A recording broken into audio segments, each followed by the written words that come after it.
শস্য শ্যামলা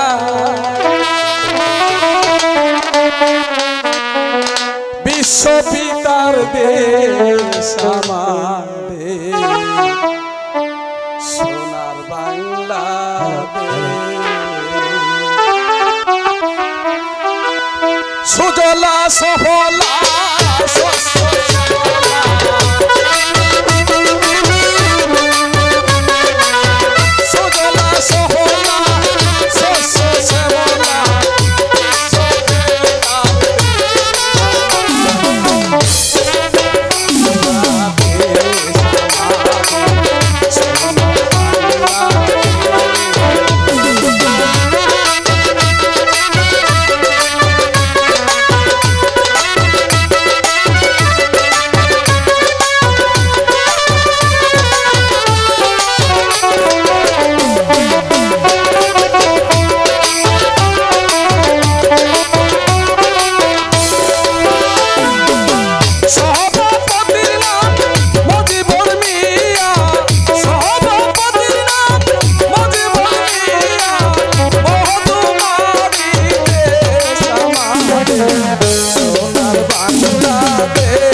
আমি এই বিশাল কাঞ্চনপুরের মহান অধিপতি আমার ইঙ্গিতে লাখ লাখ ব্যবস্থা করে রাজভান্ডার পরিপূর্ণ কোনো কিছু নিয়ে আমার অভাব নেই। তবু আমার প্রাণে কিছুতেই শান্তি নেই। একে একে 7টি সন্তানের পিতা হয়েও আজ আমি সন্তান হারা, সন্তান সুখে আজ আমি জর্জরিত। আমার রাজবংশে সন্ধ্যা প্রদীপ জ্বালানোর জন্য একটি সন্তান আমি রেখে যেতে পারলাম না। মেহেরবান খোদা, এবার তুমি আমাকে একটি জীবিত সন্তান দাও, সন্তান সুখে জ্বালা। আমি যার কিছুতেই সইতে পারছি না। জাহাপনা, জাহাপনা, এত সহজে আপনাকে ভেঙে পড়লে চলবে না জাহাপনা। চলুন আপনি বিশ্রাম নেবেন জাহাপনা। নজির সাহেব, শান্ত আমি হতে পারছি না। ধীরে ধীরে আমার নিঃশ্বাস বন্ধ হয়ে যাচ্ছে। আমি একে একে 7টি সন্তান লাভ করেও আজ আমি সন্তান সারা। বলুন বলুন নজির সাহেব, এরপরে আমি কি করে শান্ত থাকতে পারি? জাহাপনা, হায়াত মৌত রেজেক দৌলতের মালিক তো হচ্ছে পরম খোদা তাআলা, এতে মানুষের কোনো হাত নেই জাহাপনা। আপনি বিশ্রাম করুন, আমি আপনাকে হলফ করে বলতে পারি জাহাপনা, এবার আপনি জীবিত সন্তান লাভ করবেন ইনশাআল্লাহ। নজির সাহেব, বেগমের এই সংকটময় মুহূর্তে আমি কিছুতেই বিশ্রাম কক্ষে যেতে পারি না। তাছাড়া দাত্রীর বুকে কোনো শুভ সংবাদ না হওয়া পর্যন্ত আমি কিছুতেই বিশ্রাম করতে পারি না। তা কি করে হয় জাহাপনা? রাত অনেক হয়ে এলো, আপনি বিশ্রাম নিন জাহাপনা। আমি আপনার উজিয়ালা, আমি আপনাকে কথা দিচ্ছি যতক্ষণ পর্যন্ত ওই দাত্রী সুখবর নিয়ে না আসবে ততক্ষণ আমি জেগে থাকবো, সুখবর নিয়েই আপনার সম্মুখে আসবো। তবু আপনি বিশ্রাম নিন আলিজা। সুধীর সাহেব, আপনার যুক্তিতে আমি বিশ্রাম কক্ষে যাচ্ছি, কিন্তু একটি কথা ইয়াদ রাখবেন, সন্তান প্রসব করার সঙ্গে সঙ্গে সংবাদটা যেন আমার কাছে পৌঁছে দেয়।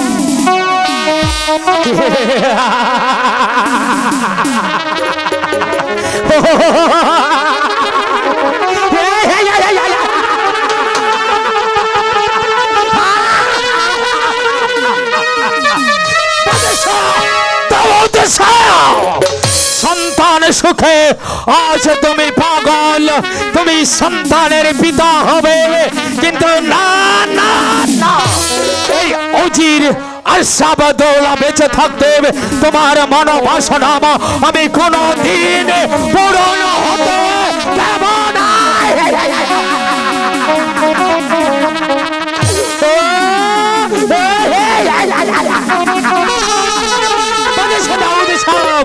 তুমি হয়তো জানো না তুমি 7 সন্তান জন্ম দিয়ে এই পৃথিবীর মুখ দেখিয়েছিলে, কিন্তু এই উজির আর সাবদৌলা তোমার 7 সন্তানকে গলা টিপে এই দুনিয়া থেকে সরিয়ে দিয়েছে। প্রয়োজন বোধে ওই উজির আর সাবদৌলা আবার জল্লাদের রূপ নেবে। তোমার এই সন্তানকেও আমি দুনিয়া থেকে চিরবিদায় করে দেব, তা না হলে যে আমার মনের আশা কিছুতেই পূরণ হবে না। বহুদিনের স্বপ্ন আমি এই কাঞ্চনপুরের দণ্ডমুণ্ডের মালিক হব, তাই তো তোমার সন্তান এই পৃথিবীতে আসার সাথে সাথে তাকে আমি দুনিয়া থেকে একেবারে বিদায় করে দেব। কোথায় কোথায় সেনাপতি রণজিৎ? আমাকে কেন স্মরণ করেছেন নজির সাহেব? দাদবিকে রাজি করাতে পেরেছো? জি হ্যাঁ, দাত্রীর দাবি আগের চেয়ে অনেক বেশি। শোনো, দাত্রীর দাবি যদি আগের চেয়ে বেশি হয় তাকে আরো আশাকৃত পুরস্কার দেব, তবে কাজটা হাসিল করতে চাই। বেশ, তাহলে আপনি নিশ্চিন্ত থাকুন, তবে আমার লাভ। লাভ? মূর্খ মূর্খ তুমি, তাই মূর্খের মতো কথা বলছো। অরে সেনাপতি রণজিৎ, তোমার কি লাভ হবে তা তুমি এখন পর্যন্ত কল্পনাও করতে পারোনি। আমাদের দুজনের চেষ্টায় আমি যখন এই কাঞ্চনপুরের সেই মসনদে হব বসবো, আর তখনই তুমি হবে আমার প্রধান উজিরে।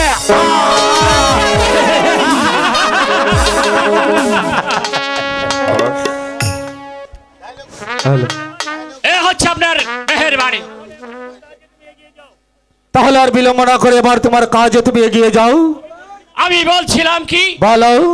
একে একে বাদশার 7টি সন্তানকে আমরা হত্যা করেছি। করেছি। এবারে যদি বেগম সাহেবের কন্যা সন্তান হয় তাকে হত্যা না করাই উচিত মনে করি। এ তুমি কি বলছো? সেই কন্যা যখন আস্তে আস্তে বড় হবে তখন আপনার পুত্র খুসরুর সঙ্গে বিয়ে দিলেই এই রাজত্বই হবে আপনাদের উজির সাহেব।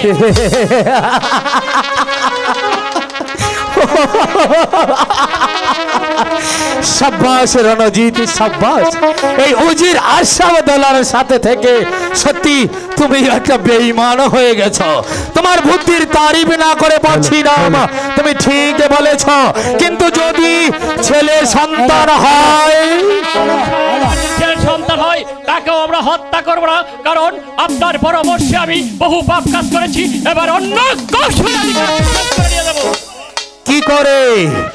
বেগম সাহেবের যদি ছেলে সন্তান হয় তাকে অন্য কোনো প্রজন্মের সঙ্গে বদলি করে দেব। তাও কি সম্ভব? সেই দায়িত্ব আমার।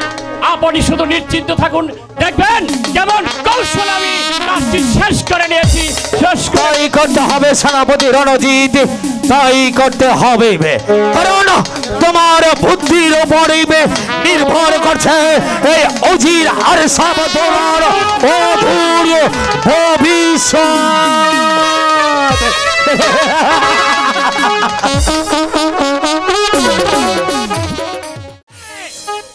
চলছে ওই তো পূর্ব দিকের বাড়িটা দাউ দাউ করে জ্বলে উঠছে। এবার জ্বালাবো ওই পশ্চিম দিকের ঘরগুলো জ্বালিয়ে সরকার করে দিব সব। কিন্তু ওই চাষার বাচ্চা কাশেম আলীকে দেখতে পাচ্ছি না, না না। এবার আমি দক্ষিণের ঘরটা জ্বালিয়ে পড়ে ছারখার করে দেবো সব।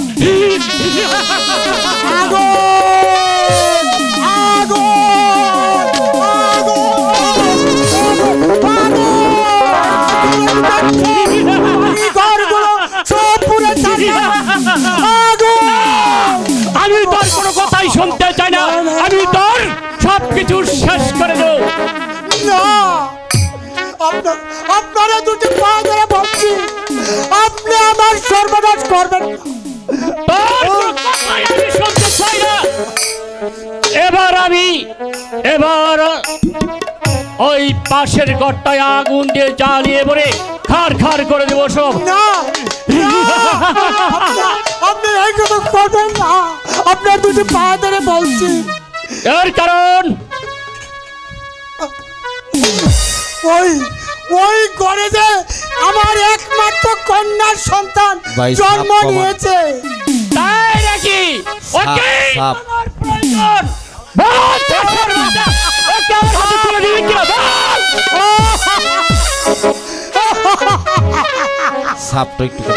না না না, এই আমি কিছুতেই মানব না।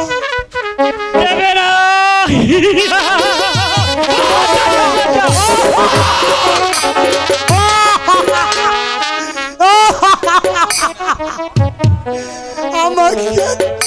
আমাকে আর মেরো না। আমি তোমার দুটি পা ধরে বলছি, তুমি আমাকে ক্ষমা করো।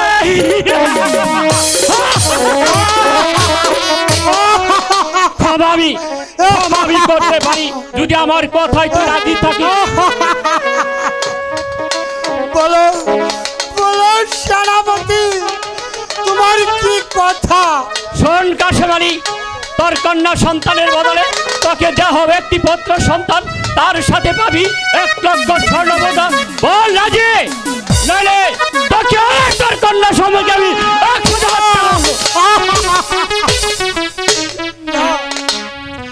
আমাকে তুমি হত্যা করো না সেনাপতি, আমাকে তুমি হত্যা করো না। আমি তোমার প্রস্তাবে রাজি। এটাই তো আমি চাই। শোনো কাশেম আলী, রাত্রে এসে তোমাকে ছেলে সন্তান দিয়ে কন্যার সন্তানকে নিয়ে যাবে, কথাটা মনে থাকে যেন, মনে থাকে যেন। ও খুদা, ও খুদা, এখন আমি কি করি? নিরুপায় হয়ে আর আমার নিজের সন্তানকে অন্যের হাতে তুলে দিতে হচ্ছে।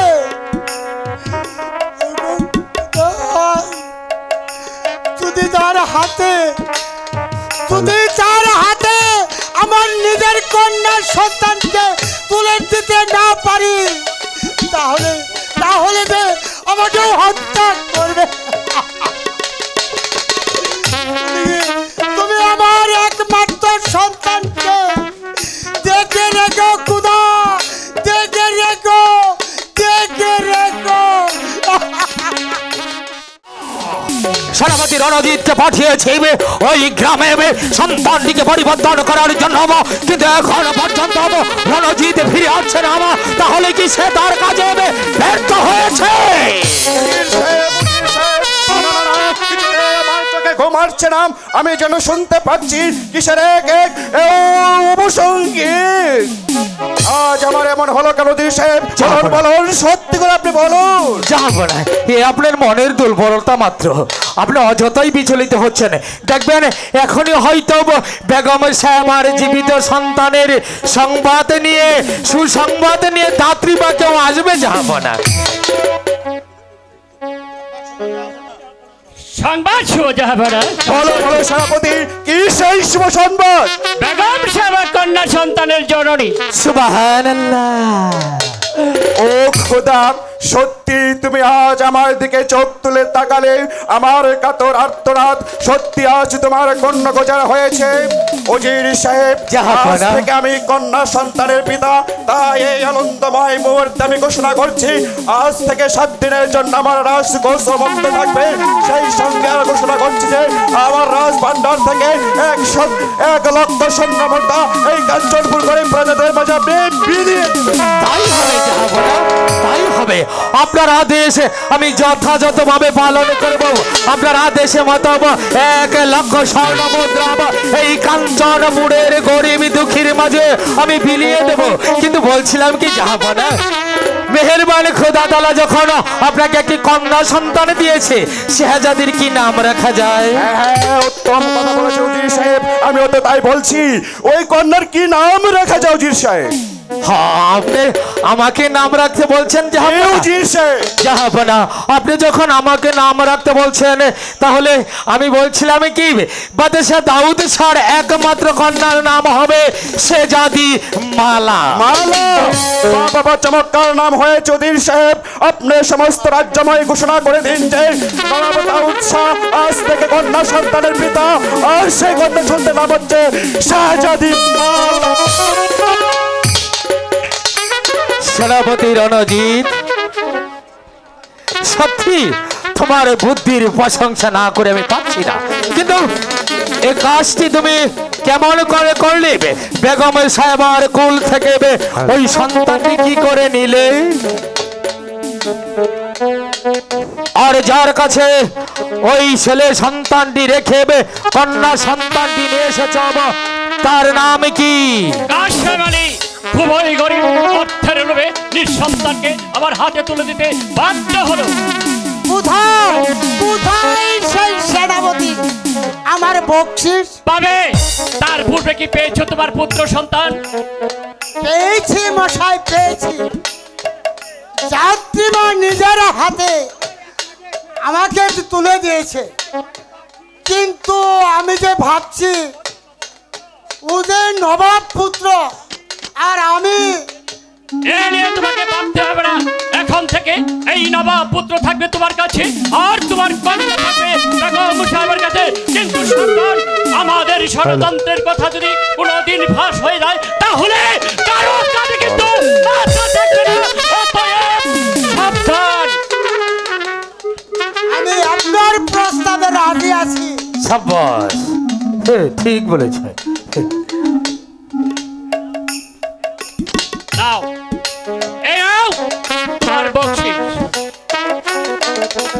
আপনাকে ধন্যবাদ। খুদা মেহেরবান, তোমার নীলার শেষ নেই, তোমার নীলার শেষ নেই।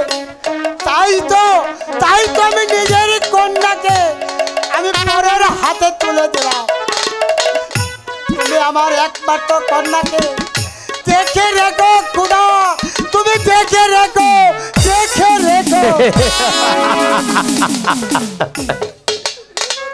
সেনাপতি রণজিৎ, আমি ভাবছি আমাদের এই গোপন রহস্যের কথা যদি কোনোদিন ফাঁস হয়ে যায়, তাহলে কিন্তু জাহাপনার বিচার থেকে তুমি আমি কেউ রেহাই পাবো না। জাহাপনা বিচার করার পূর্বেই তাকে এই দুনিয়ার মুখ থেকে চিরতরে বিদায় করে দিতে হবে। কারণ বেঈমানের পথে যখন পা দিয়েছি, ধর্মের বই করে চলবে না। বাবা,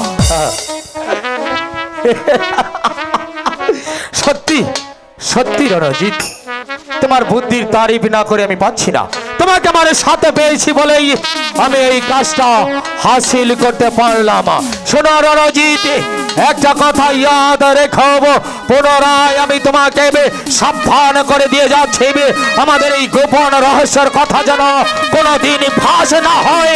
আর চেষ্টায় জয় হওয়ার পর আমি হব কাঞ্চননগরের বাদশা, আর তুমি হবে আমার প্রধান উজিরে আলা।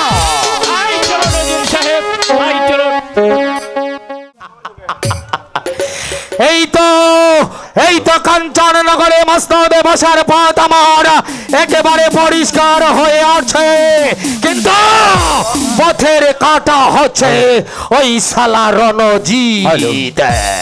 তাই তো ওই রণজিৎকে যদি আমি আমার পথ থেকে সরাতে পারি, তাহলে এই কাঞ্চননগরের মসনদে বসা আমায় আর ঠেকায় কে?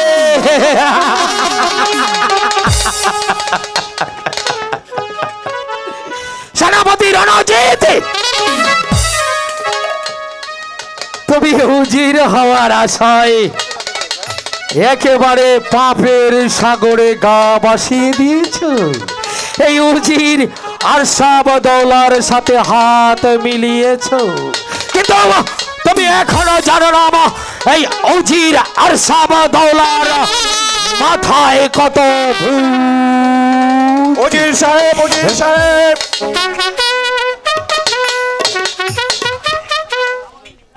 আমার এই বিশাল কাঞ্চনপুরের গরিব প্রজারা নিশ্চয়ই পরম সুখে দিন যাপন করছে। উজির সাহেব বলুন, বলুন না উজির সাহেব, যেখানে খাদ্যের প্রয়োজন সেখানে আপনি খাদ্য দিয়েছেন, যেখানে ঔষধের প্রয়োজন আপনি সেখানে ঔষধ দিয়েছেন।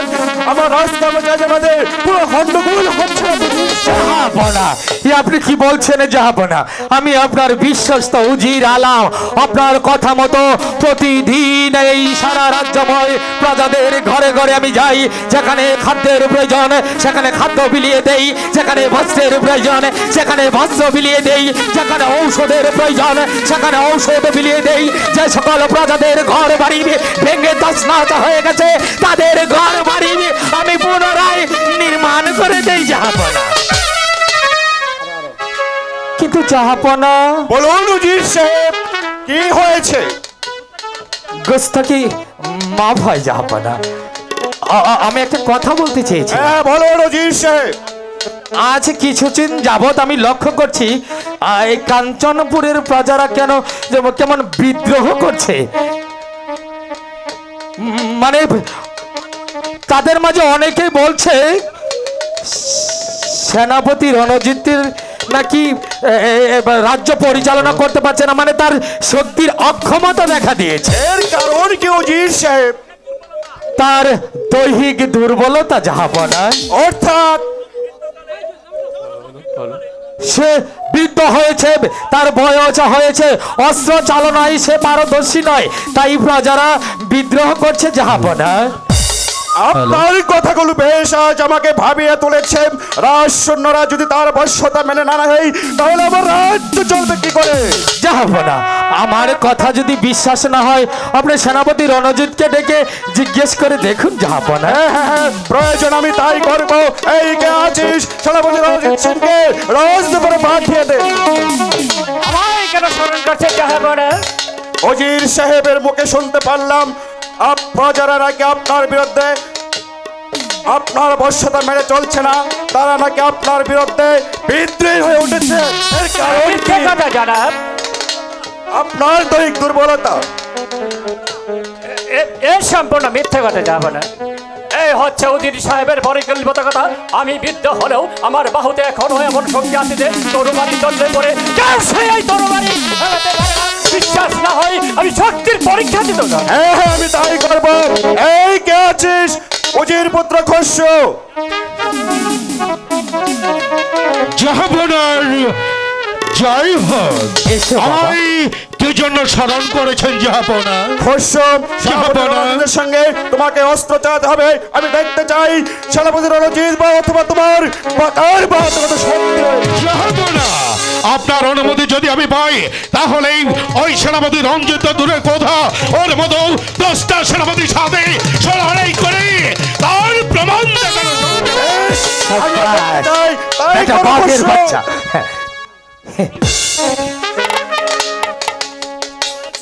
এবার এসো।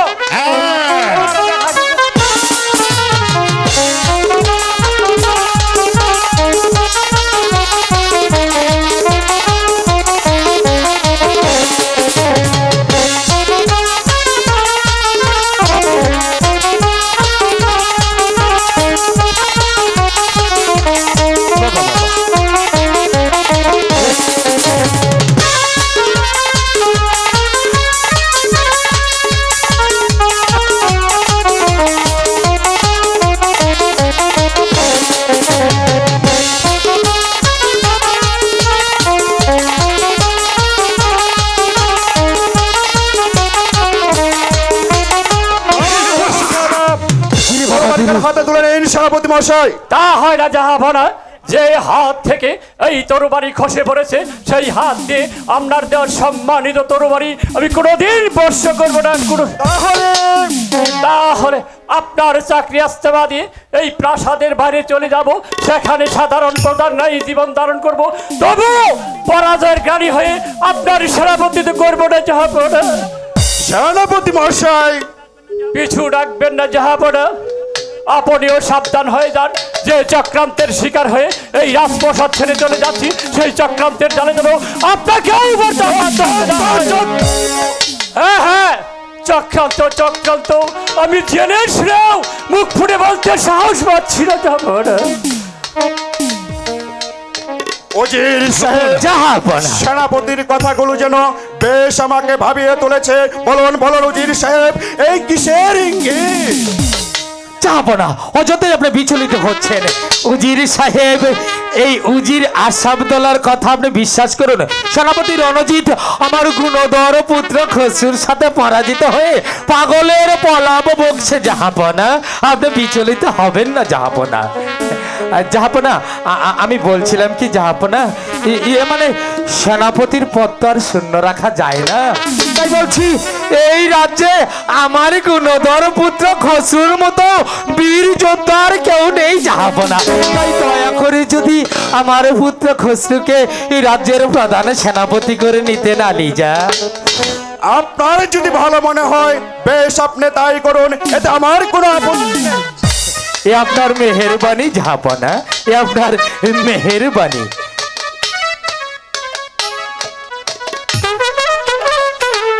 বাবা খসরু, আব্বা হুজুর, আজ জাহাপনার সম্মুখে দাঁড়িয়ে এই সম্মানিত হাতিয়ার তোমার হাতে অর্পণ করে দিচ্ছি। একটা কথা মনে রেখো বাবা, তোমার এই আব্বা হুজুর যেমনি ভাবে জাহাপনার পাশে থেকে রাজ্যটা পরিচালনা করলো, ঠিক তেমনি ভাবে তুমি এই রাজ্যটা পরিচালনা করো বাবা খসরু।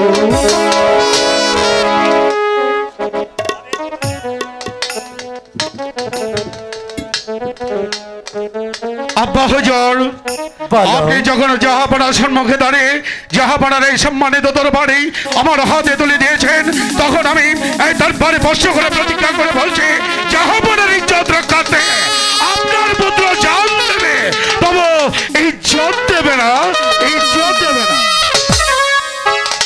আপনি আবার আজ উজির সাহেব আমাকে একটু বেশ, আমি তাই যাচ্ছি জাহাপনা, আমি তাই যাচ্ছি।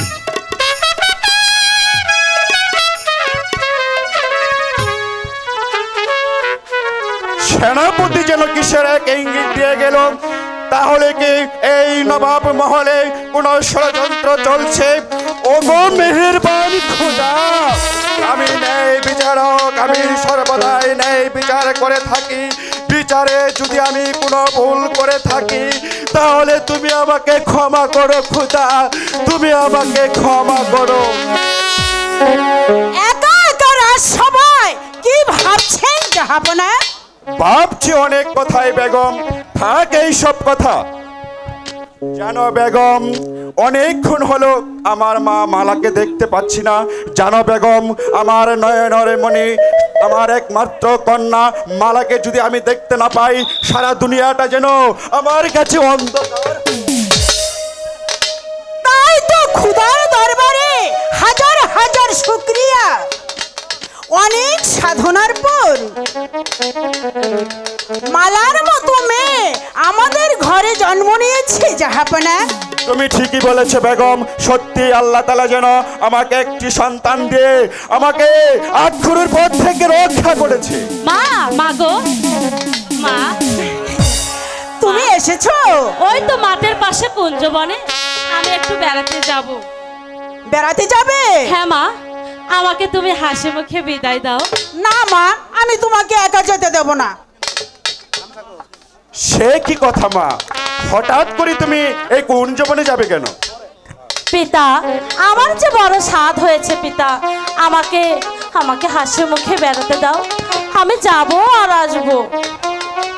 কেন যাবে তুমি ওখানে মা? সকাল বেলা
সাথী আলিয়াকে সঙ্গে করে নিয়ে যাবে। ঠিক আছে পিতা, সঙ্গে করে আমার সখী আলাকে নিয়ে যাব।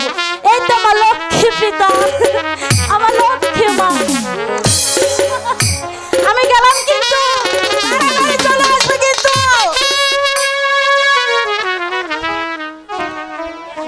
দেখতে দেখতে মেয়েটা অনেক বড় হয়ে গেছে, এবার একটা ভালো পাত্র দেখে মেয়ের বিয়ের ব্যবস্থা করতে হবে। ঠিক আছে বেগম, আমি না হয় আজ উজির সাহেবের সঙ্গে মালার বিয়ের পরামর্শ করে নিব।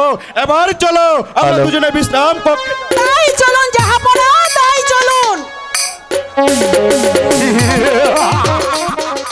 জানের বুদ্ধির তারিফ করতে হয়। আব্বা জানের বুদ্ধির পাশা খেলায় আজ আমি এই কাঞ্চনপুরের প্রধান শিপৌসলার। কিন্তু এখানে আমাকে দমকে থাকলে চলবে না। আমার বুদ্ধির ভাষা খেলায় আমাকে যে কোনো মূল্যে আব্বা হুজুরকে এই কাঞ্চনপুরের সিংহাসনে প্রতিষ্ঠিত করতেই হবে। আর তার জন্য প্রয়োজন হলে সে যদি মালা তাকে আমার ছলে বলে কলে কৌশলে আমাকে জয় করতেই হবে।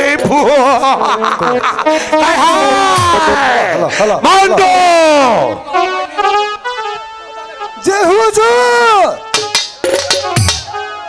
সম্মান্ত, আমার জীবনের প্রথম যৌবনেই আজ আমি এই কাঞ্চনপুরের প্রধান সিপাহসালার।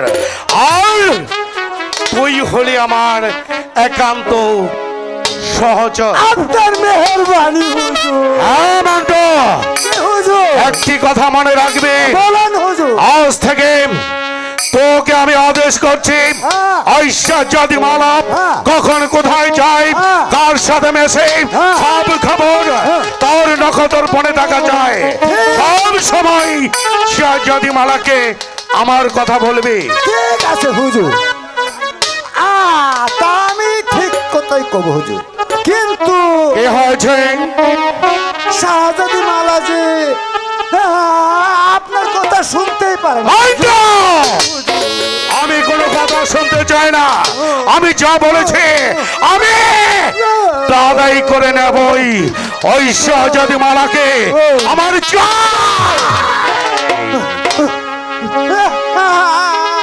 আমি বলছিলাম কি হুজুর, বল। আপনি তো কাঞ্চনপুরের প্রধান শিবশালা। হ্যাঁ, এই আনন্দময় মুহূর্তে আপনার এই রংমহলে আর কিছু আনন্দ করা যায় না। তাই নাকি? তুই ঠিক বলেছিস মন্ট। ঠিক আছে, একটা কথা খেয়াল রাখ, আব্বা হুজুর যাতে টের না পায়। বাইকে নিয়ে আমি যাব। তাড়াতাড়ি আয়। শাহজাদি মালা যে কোনো মূল্যেই তোমাকে আমার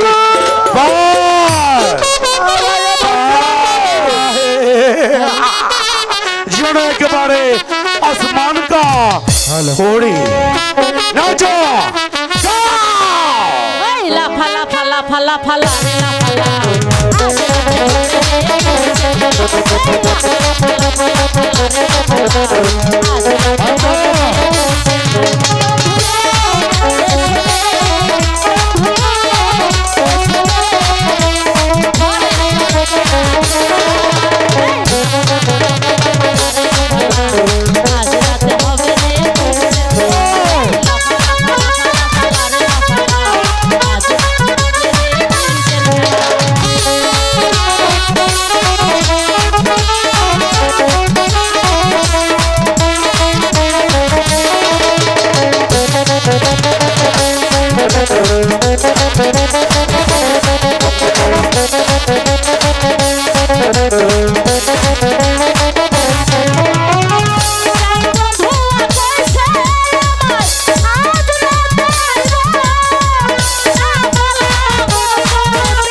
মাল্টো যে হুজুর আয় হ্যাঁ বাইজিদের হ্যাঁ বিদায় করে দে। বিদায় করে যার সালাম ওকে বিদায় কর। আমি এখন দিতে হুজুর আয় জি হুজুর তোর কি নেশা বেশি হয়ে গেছে শালা? যার শালা বাইজিদের বিদায় কর। হুজুর তোমাদের ভক্তি একবার দিয়েছিলাম না ওই ভাত বাইরি নাও আমি যে সময় ডাকবো ও সময় আয়া বলবা বুঝছো? মন্ত্র তাড়াতাড়ি কর। ঠিক আছে হুজুর।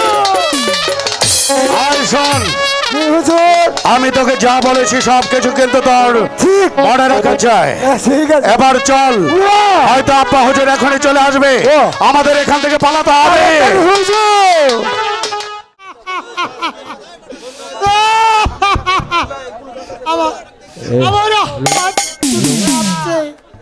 আমার হাত পা কাঁপছে।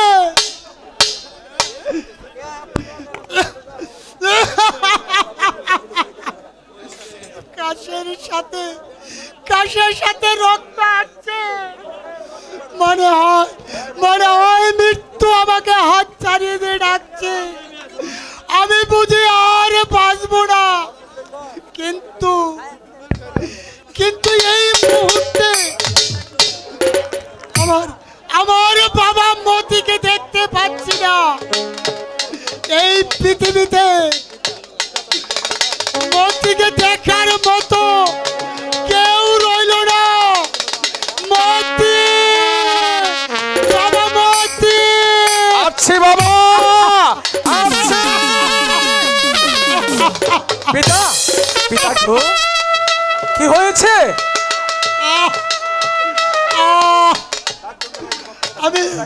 আমি চিরদিনের মতো চলে যাচ্ছি বাবা। না বাবা না, তুমি ও কথা বলো না। শেষবারের মতো তোকে নিজে ভালো করে দেখে ওই আপনি পিতা আছেন কেন? আপনার কি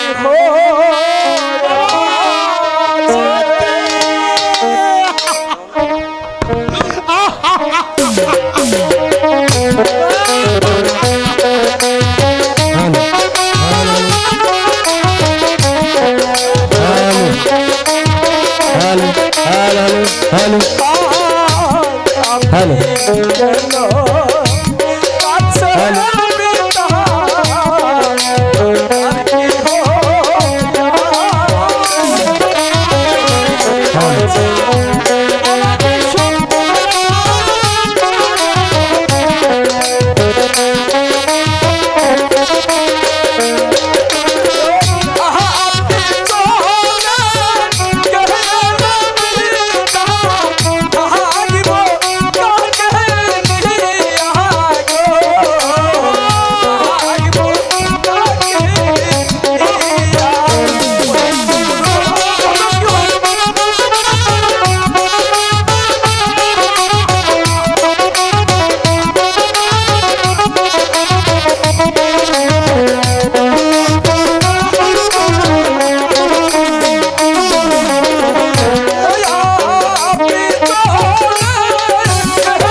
বাবা তুমি চলে গেলে আমি কার কাছে থাকবো?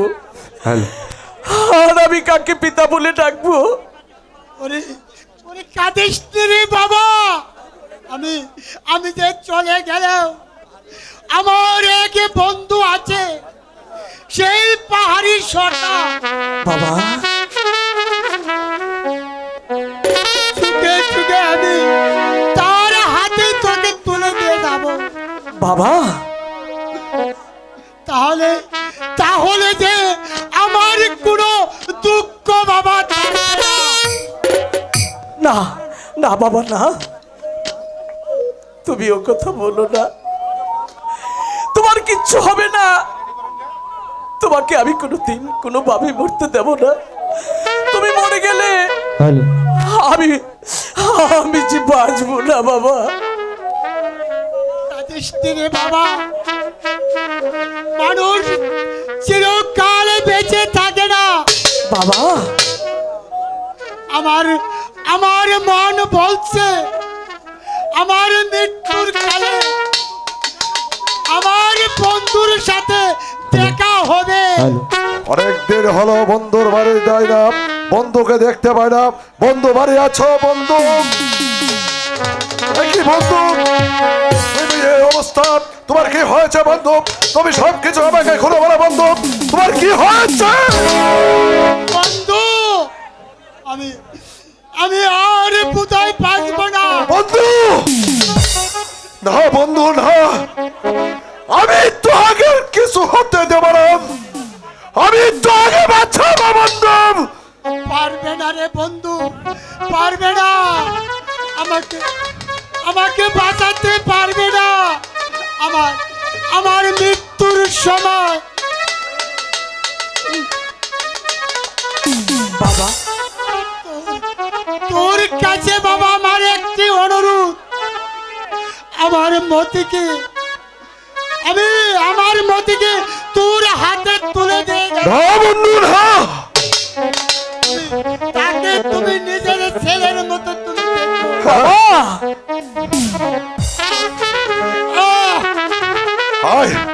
আয় ভাবছি তুই আমার মুখে আয়।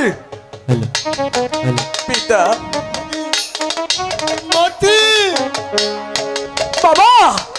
ওই তো আমার ডাকছে। না বাবা না, আমাকে তোর বন্ধু না, তোর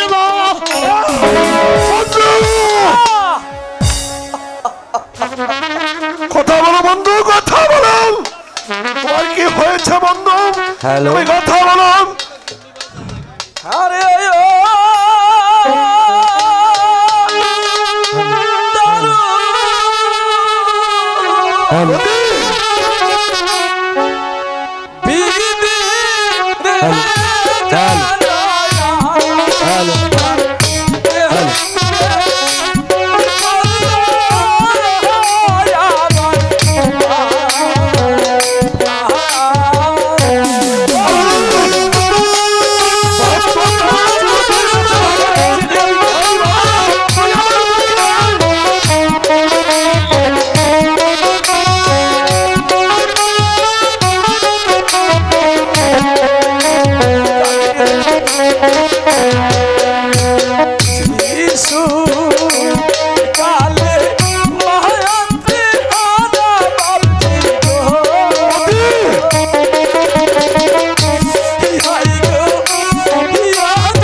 বাবুজি হাই বাবা, তুই আমার বুকে আয়। বাবুজি কাঁদলে আর কি হবে, যে চলে গেছে তাকে আর শত কাঁদলেও ফিরে পাবি না বাবা। বাবুজি বাবুজি হাই বাপজি, এই সংসারে এই সংসারে এই সংসারে আমার আপন বলতে আর কেউ রইল না বাবুজি। হ্যাঁ বাবুজি, আমি তোর সকল দুঃখ মোচন করব মতি। হাই বাবা, আমার বুকে আয়। বাবুজি বাবুজি চল বাবা, তোর বাবার মৃতদেহ নিয়ে সৎ কাজের ব্যবস্থা করতে হবে। ঠিক আছে। চল ভাবছি। ঠিক আছে, তাই চলো বাবুজি, তাই চলো। কি চমৎকার সখী, দেখ কত সুন্দর সুন্দর ফুল ফুটে আছে, তাই না? তা তো দেখলাম সখী, তোর এমন ফুলের বাহার দেখে পাগল হয়ে গেছে কেমন।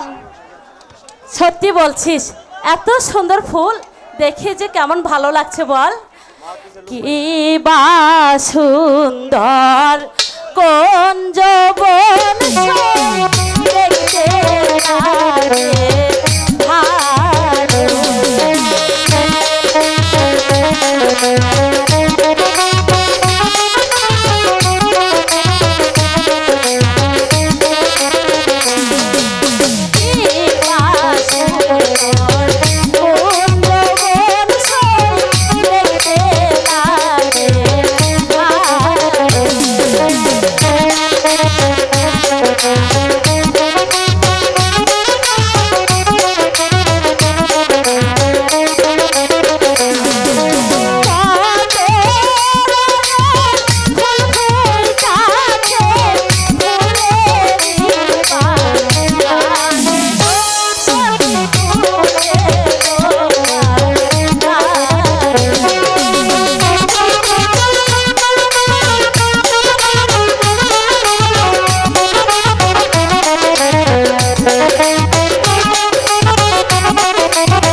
অনেক দিন পর আমি ফুলের বাগানে এসেছি।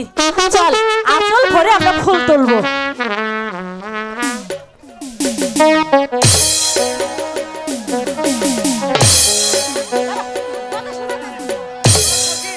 চল সখী,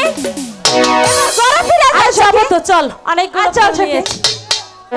এই দাঁড়া দাঁড়া দাঁড়া, তুই কিছু শুনতে পাচ্ছিস? ওই না তো সখী। আরে তুই কিছুই শুনতে পাচ্ছিস না?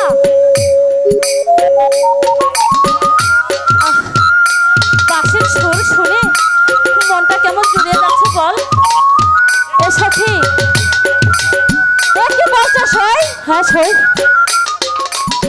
হয়তো হবে সে চাচার ছেলে, হয়তো মাঠে গরু চলছে রে, এদিকে বাঁশি বাজাচ্ছে। তুই ঠিকই বলছিস, কিন্তু সখী আমি তাকে না দেখে কিছুতেই এখান থেকে যাব না। এ সখী এদিকে আয়, তুই বলতে পারছিস না কে বাঁশি বাজাচ্ছে? আর করতে হবে না, আমার প্রাণ সখী রে, আমার বাবলা বনের ধারে ধারে বাঁশি বাজায় আমার প্রাণ সখী রে, আমার প্রাণ সখী রে,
তোরা এদিকে খাবি, কোনো গোলমাল করবি না, ঠিক আছে?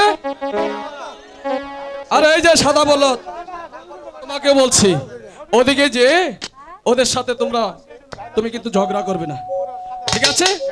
ঠিক মতো খাবে, ঠিক আছে?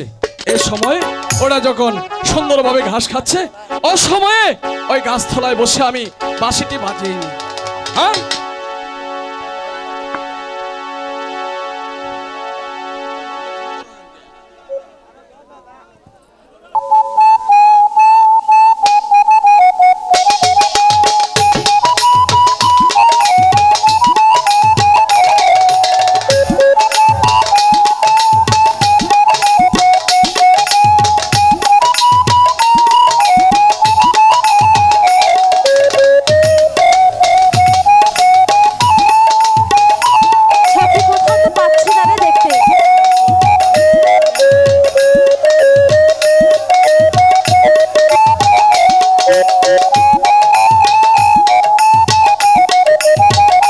ও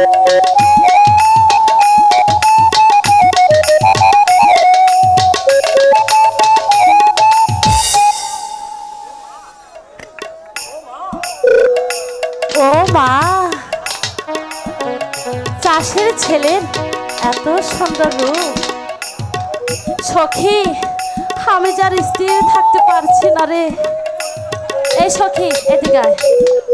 বলছি কি, বেশি ভিড় পড়লে পাখি আবার উড়াল দিতে পারে, তুই এখান থেকে কেটে পড়। বেশ, আমি তাই যাচ্ছি সখী। ঠিক আছে, যা। চলিস ওই। ঠিক আছে, যা। আবার দেখি প্রেমেও জড়িয়ে পড়িস না। চল। আরে যা না।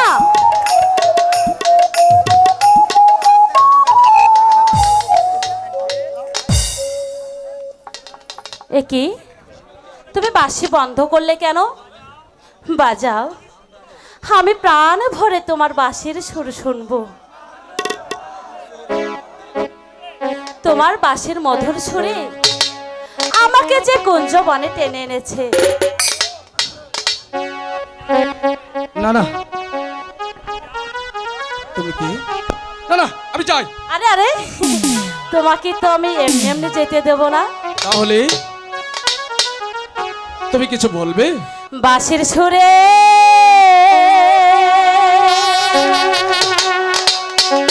বাজা বাঁশি,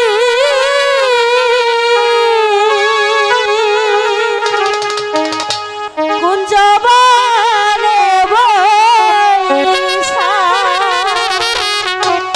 আচ্ছা, তোমার কাছে আইছি আমি পাগল হইয়া।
এসব কি বলছো রাজকন্যা?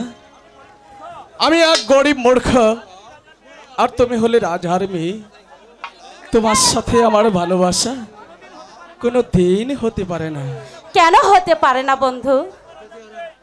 আমি আমি তোমার অজান্তে তোমাকে যে সত্যি সত্যি ভালোবেসে ফেলেছি। মালা, এবার বলো। এই এই শোনো, বলো। এদিকে এসো। বলো। তোমার নাম কি? আমার নাম শাহজাদি মালা। তুমি আমাকে মালা বলেই ডাকবে। মালার মতি, তাহলে তো বেশ দুজনের নামের মাঝে মিল রয়েছে, মতি আর মালা। বলো বন্ধু, তুমি আমাকে কোনোদিন ভুলে যাবে না? বলছি তো, তুমি আমাকে কোনোদিন ভুলে যাবে না। তোমার কথা শুনে আমার যে কি যে মায়া লাগছে তা তোমাকে আমি বোঝাতে পারবো না। ও বড় মায়া লাগাইছো মালারে পাগল বানাইছো। এই মতি, বলো। আমি তোমার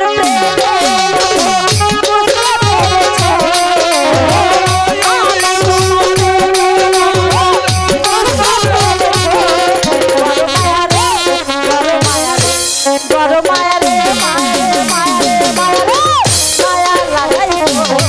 আমায় পাগল বানাইছো। বড় মায়া লাগাইছো আমায় পাগল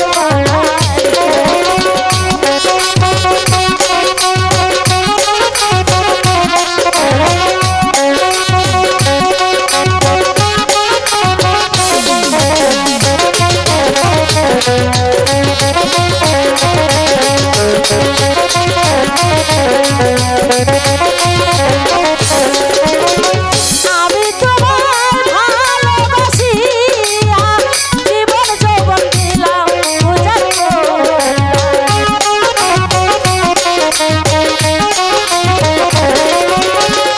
আমি তোমার ভালোবাসিয়া জীবন যৌবন দিলাম উজাড় আমি অন্ধ বুঝতে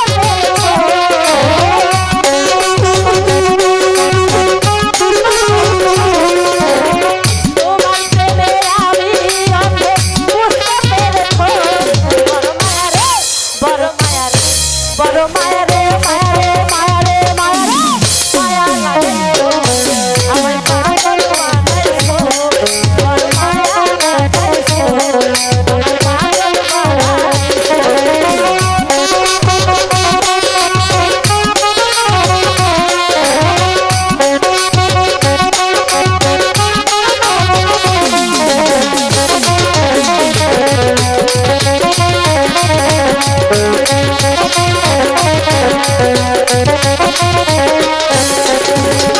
তোমার প্রেমে আমি পড়িয়া জীবন যৌবন দিলাম উজাড়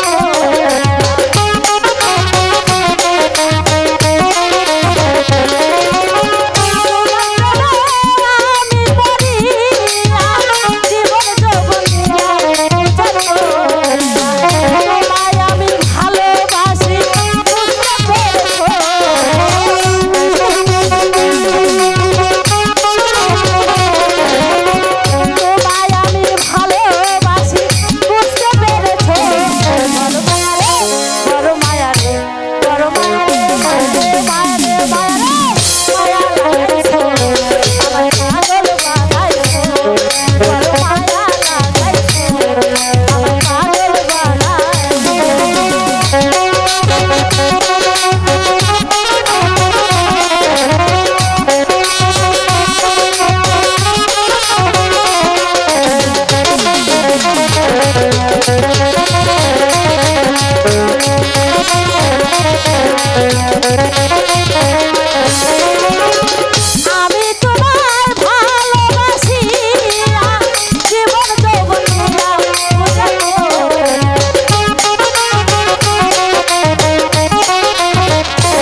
হ্যালো চলো বন্ধু, সময় যে অনেক হয়েছে। হ্যালো ঠিক আছে, হ্যালো তাই চলো। ঠিক আছে, তাই চলো। ও বড় মায়া লাগাইছো, আমার পাগল বানাইছো, বড় মায়া লাগাইছো, আমার পাগল বানাইছো।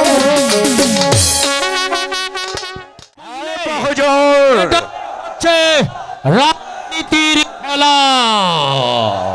হ্যাঁ বহুজন, শোনো বাবা খসরু। বলো না বহুজন। ওই রণজিৎকে ওখানে থেকে সেনাপতি পদে থেকে সরিয়ে তোমাকে সেনাপতি করাই ছিল আমার প্রথম প্রচেষ্টা। তাই নাকি আব্বা হুজুর? হ্যাঁ, আর আমার দ্বিতীয় চেষ্টা হচ্ছে, এবার আমার দ্বিতীয় কাজটি হাসিল করতে পারলেই। দ্বিতীয় চেষ্টা মানে আব্বা হুজুর? দ্বিতীয় চেষ্টা মানে সে যদি মালার সাথে যদি কোনোভাবে তোমার শাদি দিতে পারি, তাহলে আর কাঞ্চনপুরের মসনদ আমার হাত থেকে কে কেড়ে নেই। সত্যি আব্বা হুজুর? কিন্তু আব্বা হুজুর, বেগম সাহেব যে আমার নামে শুনতে পারে না। আরে রেখে দাও তোমার বেগম সাহেবা, ছলে বলে কলে কৌশলে যদি জাহাপনাকে রাজি করাতে পারি, তাহলে বেগম সাহেবার কোনো প্রয়োজনই হবে না। কিন্তু তা কি করে সম্ভব পিতা? সে চিন্তা আমি করব আব্বা হুজুর। হ্যাঁ, আমি তোমাকে পথ বাতলিয়ে দেব বাবা খসরু, আর আমার বাতলানো পথেই তুমি চলবে। কিন্তু সাবধান, একটি কথা মনে রেখো, বিয়ের আহ্লাদে যেন রাজকন্যার সাথে আবার সব কিছু বলে না দাও। তাহলে মনে রেখো, বিয়ে তো দূরের কথা, জাহাপনার বিচার থেকে আমরা কেউ রেহাই পাবো না। আরেকটি কথা মনে রেখো খসরু। বলো না আব্বা হুজুর। আরে আব্বা হুজুর, উজির আশরাফ দৌলাম অনেক দিন যাবত একটা চক্রান্তের জাল ফেলেছে। সেই জালটাকে আমি ধীরে ধীরে আমার হাতের মুঠোতে আনছি, আর তোমার চেষ্টাই যদি আমি জয়ী হতে পারি, পুত্র বলে তোমাকে বুকে স্থান দেব। আর যদি তোমার চেষ্টায় জয়ী না হয়ে ওই কাঞ্চনপুরের মসনদ আমাকে হারাতে হয়, তাহলে মনে রেখো, পুত্র বলেও আমি তোমাকে ক্ষমা করব না।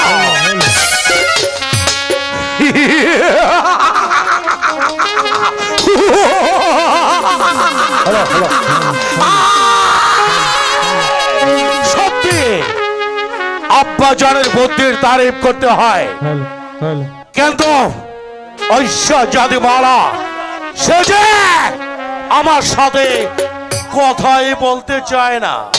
যা তবু আমাকে পিছিয়ে গেলে চলবে না। ওই সুন্দরী মালা তোমার রূপের শিখায় চাঁদের মতো স্নিগ্ধতা থাকলেও আমার প্রাণে তা আগুনের মতো ধগধগ করে চলছে। আর কতদিন এমনি ভাবে তুমি আমাকে অপেক্ষা করে চলবে? আমি যে তোমাকে চাই চাই চাই, জীবনের প্রতিটি ক্ষণের জন্য তোমাকে আমার চাইলেই সবকিছু পাওয়া যায় না হুজুর। এর অর্থ আকাশের চাঁদ হুজুর অনেক দূরে। এ বলতে চাচ্ছিলাম, উল্লুক বলুন আর বাল্লুক বলুন, আমি কিন্তু সত্য কথা কখনো বলি না। মিথ্যা আমি কখনো বলি না হুজুর। আপনি তো মহলে বসে মালার প্রেমে হাবু ডুবু খাচ্ছে, দুদিকে মালা রানী মাঠে প্রেম মিলাইয়া বেড়াচ্ছে হুজুর। বলছি না হুজুর, আমি সত্য কথা চাই হুজুর, আমি মিথ্যা কথা আমার আব্বাও বলাই না। মালার প্রেম যে হুজুর ওই শাড়ি দয়ে পাশাবে দিছে বল মন্টু, কোথা কোন চাষ আছে? পাহাড়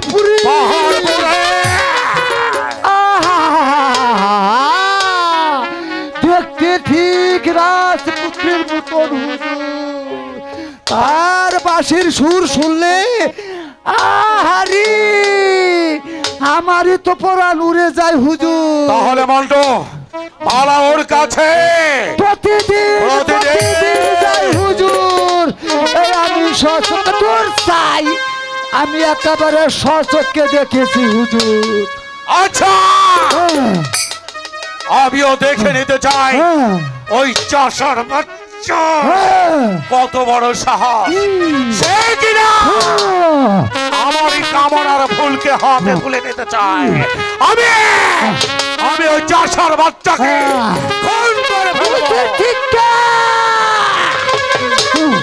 নইলে মালা তো দূরের কথা, আপনার বাচ্চার শুকনো ফুলও জুটবে না।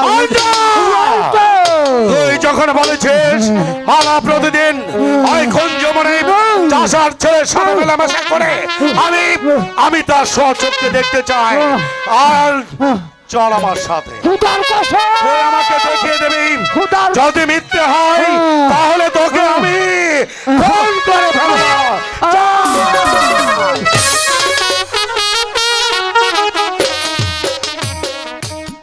হারানো পুত্রকে আমার খুঁজে বের করতেই হবে। জীবনে আমি অনেক পাপ কাজ করেছি, অর্থের লোভে যার নুন খেয়েছি তার সাথে আমি নিমক হারামি করেছি। তাই আজ অনুতাপের আগুনে জ্বলে পুড়ে ছাই হয়ে যাচ্ছি। যদি কোনো রকমে বাদশার ছেলেটাকে তার কাছে পৌঁছে দিতে পারতাম, তাহলে যে আমার পাপের বোঝাটা কিছু একটু হালকা হতো। ও ভগবান, তুমি আমাকে পথে বাতলে দাও। কোথায় গেলে খুঁজে পাবো বাদশার হারানো পুত্রকে? এখানেই তো ছিল কাশেম আলীর বাড়ি, যার কাছে আমি শিশু নবাব পুত্রকে তুলে দিয়েছিলাম। এখন তো ঘর বাড়ি কিছুই দেখতে পাচ্ছি না, গেল কোথায়? কে আপনি? কাকে খুঁজছেন? হ্যাঁ, আমি এক পথের মানুষ বাবা। আজ আমি যাকে খুঁজে বেড়াচ্ছি তার খবর বোধহয় তুমি বলতে পারবে না। যাক, সেটা তুমি বুঝি এই গায়েরই ছেলে? না, আমার বাড়ি সে পাহাড়পুরে, এখানে প্রতিদিন এসে গরু চড়াই। তাহলে কে তুমি? চাষার ছেলে। চাষার ছেলের এত রূপ? কিছু বললেন আমাকে? তোমার নাম কি বাবা? তুমি কার ছেলে? আমার নাম হচ্ছে মতি, পিতা হলো পাহাড়িয়া সর্দার। তুমি পাহাড়িয়া সর্দারের ছেলে? হ্যাঁ, আমি পাহাড়িয়া সর্দারের ছেলে। ঠিক আছে বাবা, তুমি আমাকে সর্দারের কাছে নিয়ে যাও, ওকে আমার বিশেষ প্রয়োজন। কিরে বেটা, তুই কার সাথে কথা বলছিস? বাবুজি এসো, বাবুজি এসো, এসো বাবুজি, এই লোকটি তোমার সাথে সাক্ষাৎ করতে চায়। বলুন আপনি কে আছেন? এক সময় ছিলাম আমি সেনাপতি রণজিৎ সিং, এখন তোমাদের মতোই একজন। আপনি সেনাপতি আছেন? আপনার এই অবস্থা হলো কি করে? সে অনেক কথা সর্দার, তুমি যদি আমাকে একটু আশ্রয় দাও তাহলে তোমার কাছে পরে সবই বলবো। বলো বলো সর্দার, তুমি কি আমাকে একটু আশ্রয় দিবে? এখান থেকে আপনি আমার এখানে থাকবেন। এখান থেকে তোমার ছেলেকে আমি যুদ্ধবিদ্যার শিক্ষা দিব, তোমার ছেলেকে আমি বিশাল যোদ্ধা বানাবো। বাহ বাহ, চমৎকার হবে বাবুজি, চমৎকার হবে। আমি যুদ্ধ শিখবো, রাজার লোকদের সাথে যুদ্ধ করব, সিংহাসন আদায় করে নেব। তখন কতটা মজা হবে বাবুজি, কত মজা হবে। তুই রেজা হলে আমি হব বাবুজি। আরে সেনাপতি, আমার ঘরকে চল চল বাবজি। তাই চলো সর্দার, তাই চলো। সত্যি কি সেই লোকটি আমাকে যুদ্ধ শেখাবে? আমি যুদ্ধ হব, তাহলে তো ভালোই হবে। রাজকন্যাকে পেতে হলে যুদ্ধ যে আমাকে করতেই হবে। কার সাথে যুদ্ধ করবে বন্ধু? রাজার লোকদের সাথে।